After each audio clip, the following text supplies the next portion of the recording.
Halo adik-adik, selamat datang kembali di channel Widarta Fisik. Pada video pembelajaran kali ini kita akan melanjutkan tentang penjumlahan vektor dengan metode analitis. Metode analitis adalah mengumpulkan komponen vektor sejenis untuk memperoleh resultan dari dua atau lebih suatu vektor. Ya, jadi secara singkat, kapan sih kita menggunakan metode analitis? Metode analitis apabila vektor tersebut lebih dari dua. Jadi kalau dua boleh menggunakan metode analisis, tapi kalau lebih dari dua, 3, 4, dan seterusnya itu wajib menggunakan metode analitis. Jadi perbedaannya dengan menggunakan metode jajar genjang yang pada video sebelumnya, kalau metode jajar genjang itu hanya terbatas bisa digunakan oleh dua vektor. Jadi ada sudut apitnya. Tapi kalau seandainya vektornya lebih dari itu, ataupun misalnya sudutnya tersebut tidak sudut istimewa, maka lebih baik kita menyelesaikan vektor tersebut dengan cara metode analitis. Jadi bagaimana sih strateginya? Jadi ingat ya, jadi dijelasin lagi sekali, kata kunci metode analitis digunakan apabila vektor itu lebih dari dua. Kemudian kalau misalnya vektornya itu dua, kita lihat apakah ada sudut apit atau sudut apit mereka berdua misal tidak istimewa. Jadi kita cari nanti sudutnya, misalnya kalau misalnya di sini nih, contoh dari gambar ini, kita lihat ada sudut theta, cuma segini saja sudut theta, ada sudut alfa, segini aja sudut alfa. Jadi kalau misal sudut ini pisah-pisah seperti ini, sudah pasti rumus yang digunakan metode analitis. Nah, jadi kita lanjut bagaimana cara mengerjakannya.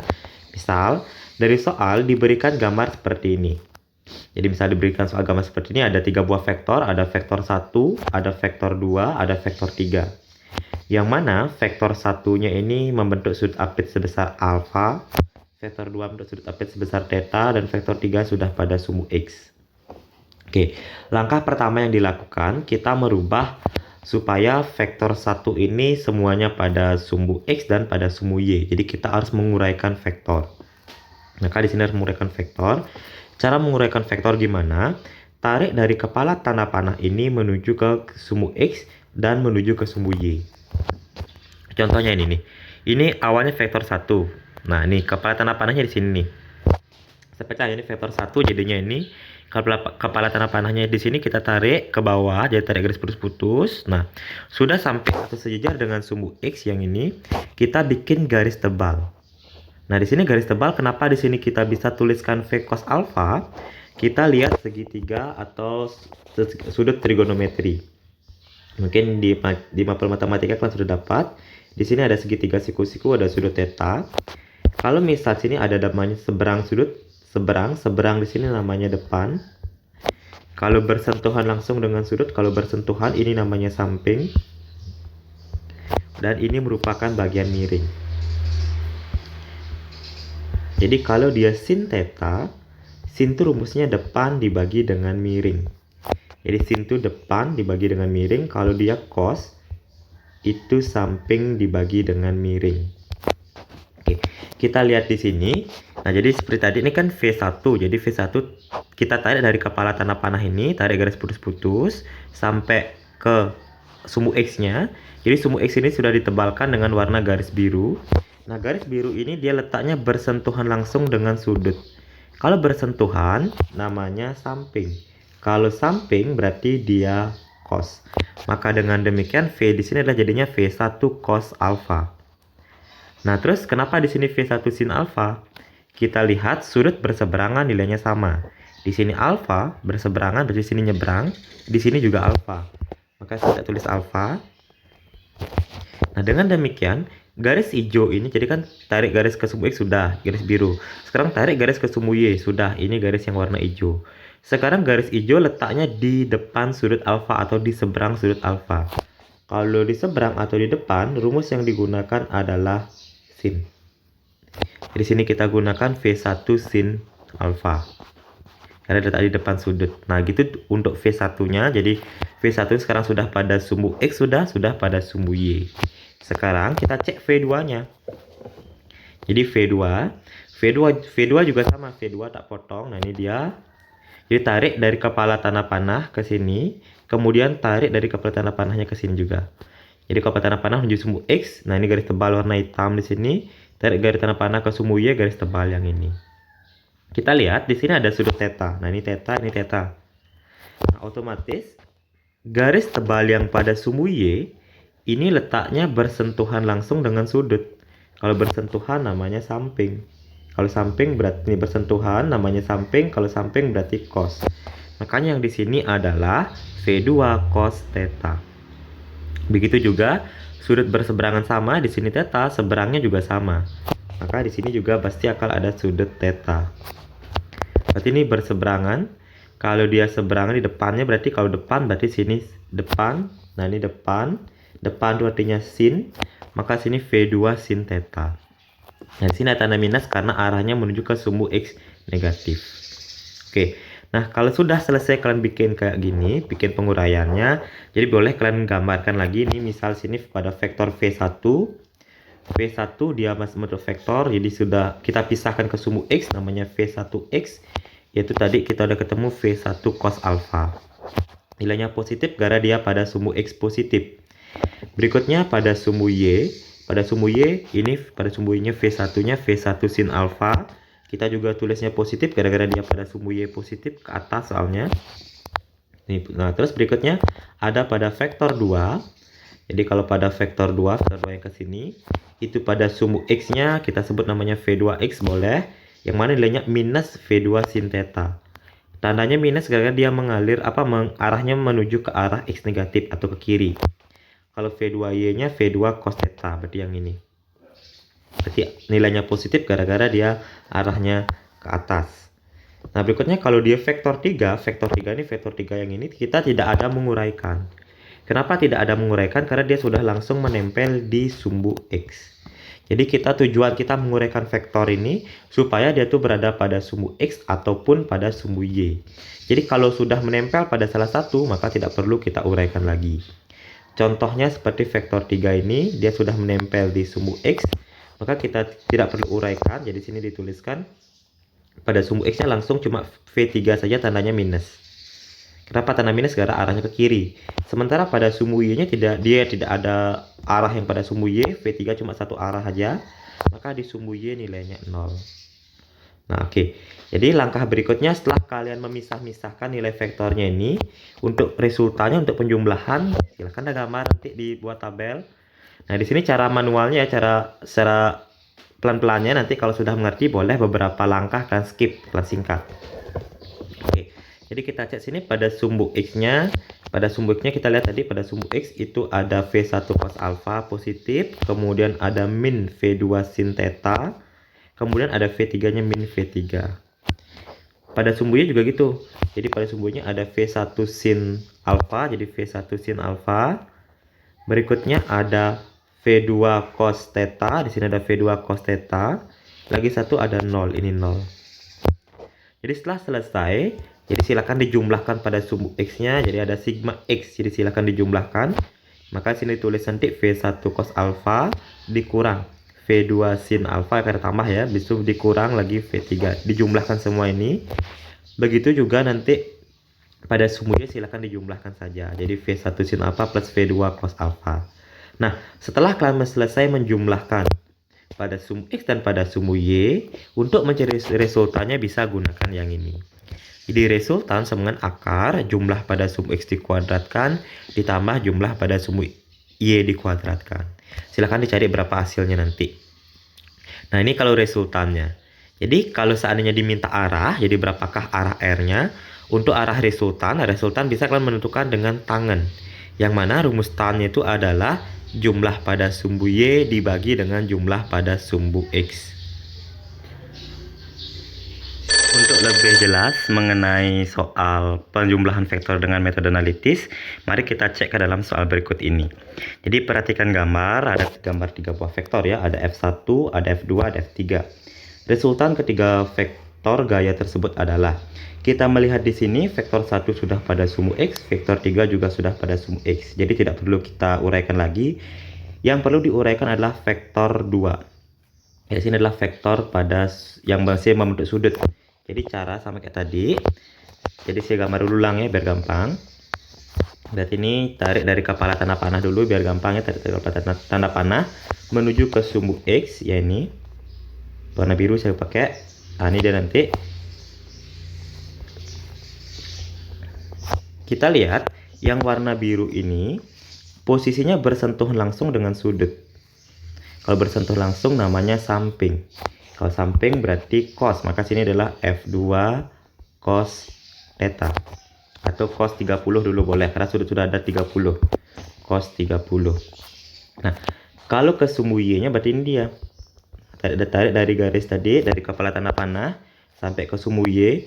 Sudah sampai di sumbu Y, kita bikin garis tebal pada sumbu Y. Nah, ini sudut berseberangan sama, 30 berseberangan juga sama. Ini 30 berarti ini 30. Jadi, garis tebal ini letaknya berseberangan dengan sudut.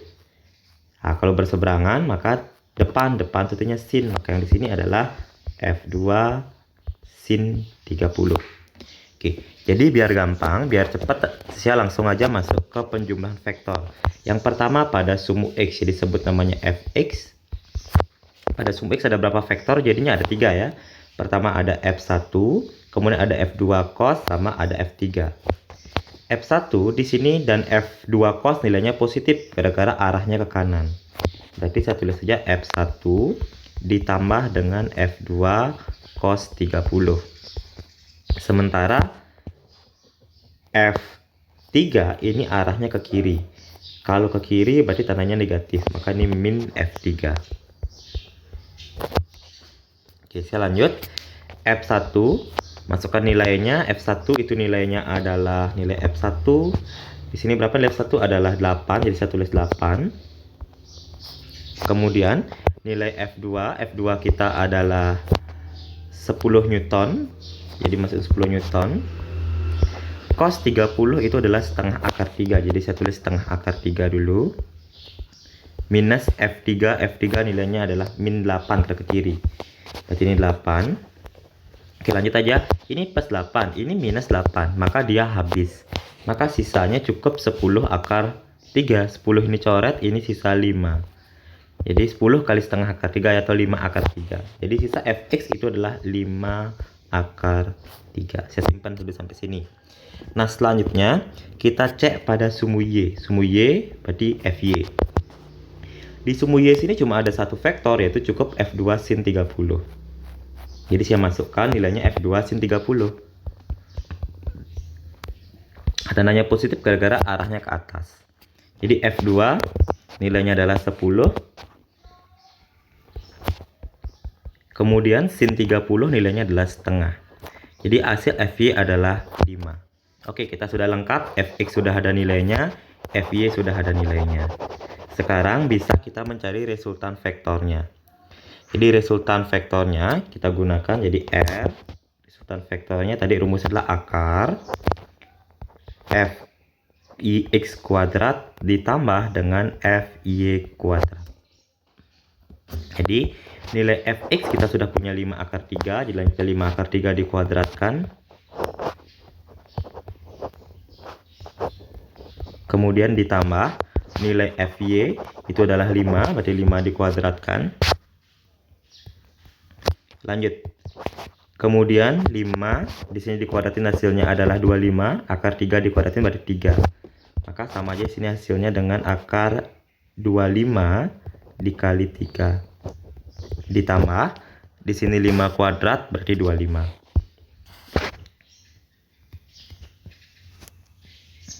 Ya, sini hasilnya adalah akar 25 kali 5 berarti 75 ditambah dengan 25 berarti 100 ya. 75 ditambah 25 berarti akar 100. Akar 100 adalah 10.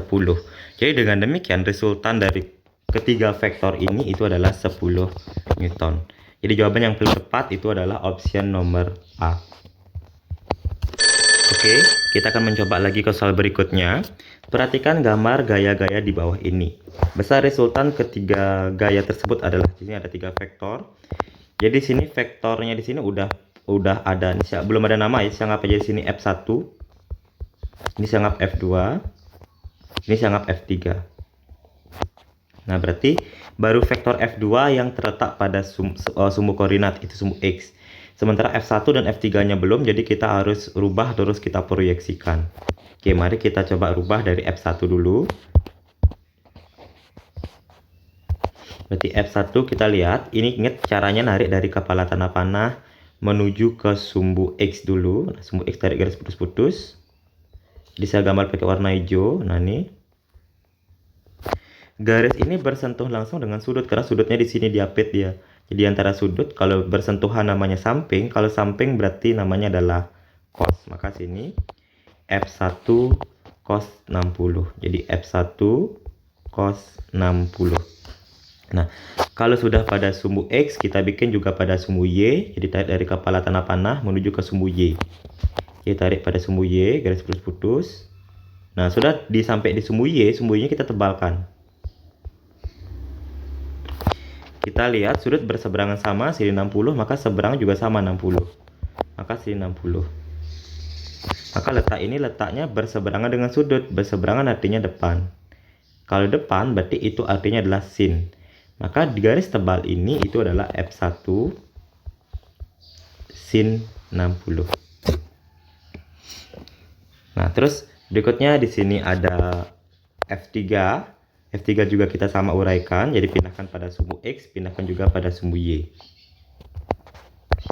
F3 tarik dari kepala tanah panah juga menuju sumbu X. Nah, ini berarti warna biru. Garis biru ini letaknya bersentuh langsung dengan sudut, berarti dia samping. Samping artinya cos, maka sini garis biru adalah F3 cos 60. Berikutnya pindah dari kepala tanah panah ke sini. Berarti sudut berseberangan sama, sini 60, ini berseberangan juga sama 60. Maka ini 60. Jadi garis ini setelah kita garis putus-putus ke sumbu sini ke sumbu Y, kita bikin garis tebal di sumbu Y. Jadi garis tebal ini yang warna biru ini letaknya berseberangan, artinya depan. Kalau depan berarti sin. Maka sini adalah F3 sin 60. Oke. Jika sudah, sekarang kita lanjutkan ke resultan pada sumbu X dan pada sumbu Y. Pertama pada sumbu X. Pertama Fx dulu. Di sumbu X ada 3 vektor, jadinya itu F1 cos, F3 cos, sama F2. F1 cos arahnya ke kanan, F3 cos arahnya ke kanan juga, berarti positif. Bisa tulis Fx sama dengan F1 cos 60 ditambah F3 cos 60. Itu dikurang karena F2 nya ke kiri, soalnya dikurang dengan F2. Jadi kita masukkan F1 itu nilainya adalah 3 Newton, cos 60 hasilnya adalah setengah, ditambah dengan F3 nilainya adalah 6 Newton. Dari soal ya ini, F1 nya 3 Newton, F3 nya 6 Newton, cos 60 juga hasilnya setengah, dikurang dengan F2 hasilnya adalah 3 Newton. Jadi masukkan 3 Newton, 3 kali setengah berarti 1,5, ditambah 6 dikali setengah berarti 3, dikurang dengan 3. Berarti 3 kurang 3 habis, maka sisanya adalah 1,5 atau 3/2 nanti boleh. Nah, terus berikutnya jadi saya tulisnya sini 3/2 ya, karena biar lebih gampang nanti dalam pengkuadratan. Nah, ini sumbu X sudah. Sekarang kita lanjut ke sumbu Y, Fy. Jadi kita lanjut ke sumbu Y. Di sumbu Y kita lihat ada 2 vektor, itu F1 sin 60 arahnya ke atas dan F3 sin 60 arahnya ke bawah. Jadi ini yang nilainya positif yang ke atas, berarti F1 sin 60 dikurang yang arahnya ke bawah, berarti F3 sin 60. F3 sin 60. Jadi F1 nilainya adalah 3, sin 60 itu adalah setengah akar 3, min F3 itu nilainya adalah, nilai F3 berapa? Nilai F3 itu adalah 6, sin 60 juga setengah akar 3. Berarti sini 3 samain penyebut ya, ini kan 3/2 akar 3 dikurang dengan 6/2 akar 3. Samain penyebut sama-sama jadi udah sama penyebutnya ini, lanjut aja. 3 kurang 6 berarti min 3, maka hasilnya adalah min 3/2 akar 3. Oke, jadi min 3/2 akar 3. Oke, setelah kita mendapatkan nilai Fx dan nilai Fy, baru kita bisa mencari nilai resultan. Oh ya, tanda negatif ini menunjukkan artinya arahnya menuju ke bawah atau ke sumbu Y negatif. Jadi ketika dalam rumus resultan kita tidak masukkan nilai negatifnya ini. Nah, jadi resultan sama dengan akar fx kuadrat ditambah dengan fy kuadrat. Jadi saya langsung aja. Fx kita adalah 3/2 dikuadratkan ditambah fy kita adalah 3/2 akar 3 dikuadratkan. Nah, itu lanjut nih akar 3 kuadrat berarti hasilnya adalah 9/4 tambah ini juga 9/4 dikali dengan 3. Bisa ya, jadi ini 3 kuadrat 9, 2 kuadrat 4. 3 kuadrat 9 juga, 2 kuadrat 4 juga, akar 3 dikuadratin 3. Berarti 3 kali 9 27. 27 ditambah 9 berarti 36. Jadi saya lanjut di sini. Berarti ini akar, misalkan jadi ini 3 dikali 9 27, 27/4, jadi ini 9/4 dulu, 9/4 ditambah 27/4. Berarti sama aja hasil dengan akar 36/4. Akar 36/4 adalah 9. Akar 9 adalah 3 Newton.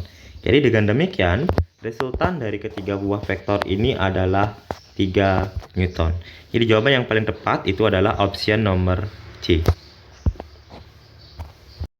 Oke adik-adik, demikianlah contoh penjumlahan vektor dengan metode analitis. Kalau misalnya ada yang belum jelas atau ingin kalian tanyakan, silahkan komen di kolom komentar. Dan jangan lupa tonton video pembelajaran yang lainnya. Selamat dan semangat belajar. Terima kasih.